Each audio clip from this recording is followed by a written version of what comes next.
Hello friends, मी Swati foodie स्वातीमध्ये आपल्या सर्वांचं स्वागत आहे। आपल्याकडे नाश्ता जर म्हटलं तर सर्वात प्रथम जर आपल्या डोळ्यासमोर येत असेल ते म्हणजे पोहे। तर सर्वांचा आवडतीचा पदार्थ आहे। तर आज आपण पोह्यांचीच रेसिपी बघणार आहोत, पण थोड्याशा वेगळ्या पद्धतीने। हे पोहे जे आहे ते अगदी हेल्दी असणार आहे।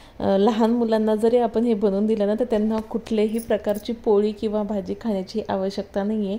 किंवा आपण जरी सकाळी असा हा हेवी जर नाश्ता केला हेवी व्हेजिटेबल्स सोबत, तर आपल्याला पोळी भाजी किंवा दुसरं काही खाण्याची आवश्यकता भासणार नाही। चला तर मग आपण रेसिपीकडे वळूया। सर्वात आधी आपल्याला पोहे जे आहे ना ते स्वच्छ असे साफ करून आणि पाण्याने धुवून साईडला ठेवून द्यायचे। आणि ज्या ज्या व्हेजिटेबल्स आपल्याकडे असतील किंवा आपल्याला ज्या ज्या आवडत असेल तर त्या आपण इथे कट करून घ्यायचे आहे खूप साऱ्या प्रमाणात। आता इथे भरपूर छान असं प्रमाणात तेल सोडायचं आहे। पोह्यांना थोडंसं शिल्लक तेल घातलं ना अगदी छान असे मऊसूत होतात ते। तर जिरं मोहरी छान तडतडल्यानंतर इथे मी शेंगदाणे आपण बघू शकतात एक आखे पण घातलेले आहे आणि काही शेंगदाणे जे आहे ना ते भाजून आणि छान असे कुटून घेतलेले। जर आपण फक्त कुटून जरी घातलेत ना तर खूप छान लागतात त्याची चव। म्हणजे पूर्ण असे छान असे खरपूस तळल्या जातात ते।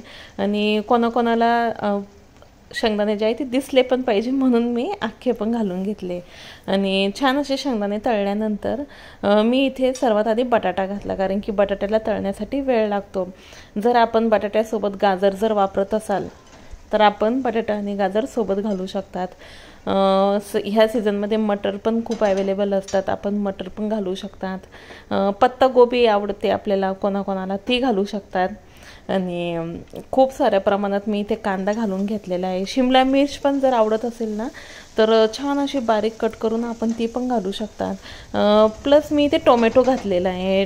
टोमॅटोने काय होतं, आपलं पोहे जे आहे ते छान असं आंबूसपणा पण येतो आणि नरम पण राहतात ते। तर मला पर्सनली खूप आवडतात। पण जर आपल्याला आवडत नसेल ना याच्यातल्या ज्या ज्या व्हेजिटेबल्स त्या आपण स्किप करू शकतात। थोडीशी माझ्याकडे कांद्याची पात पण होते तर ती पण कट करून घेतली। त्यासोबतच कढीपत्ता, कोथिंबीर आपण वरून पण घालणार आहे, पण अगदी छान अशी कोथिंबीरची चव आली पाहिजे म्हणून तेलामध्ये पण छान असे तळून घेतले।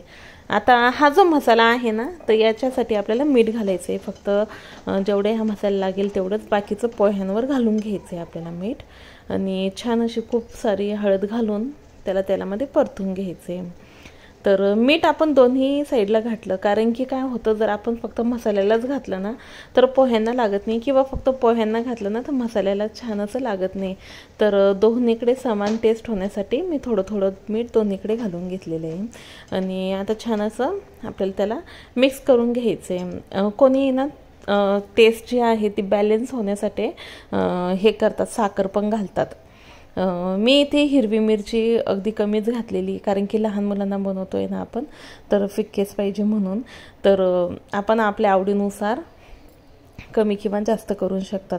आणि आता थोडंसं वेगळं काहीतरी टेक्स्चर देण्यासाठी, बाहेरची फिलिंग येण्यासाठी आपण पोह्यांवर छान असा थोडासा कच्चा कांदा, कोथिंबीर आणि माझ्याकडे थोडे बारीक शेव पण अवेलेबल होते ते पण घालून घेतले।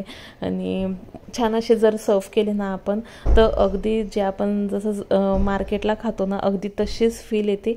तर नेहमी पोहे रेग्युलर खाण्यापेक्षा असं जर आपण वेगळं ट्राय केलं ना तर नक्की आवडेल। आणि भाजीपोळी न खाता एक दिवस भाजीपोळीला सुट्टी देऊन आपण हे पोहे खाऊ शकतात। खूप सारे व्हेजिटेबल्स आहे, अगदी हेल्दी आपली ही डिश होणार आहे। आपल्याला माझी ही जर रेसिपी आवडली असेल तर प्लीज माझ्या चॅनलला सबस्क्राईब करा, लाईक करा, कमेंट करा, शेअर करा आणि बेल आयकॉनवर क्लिक करा।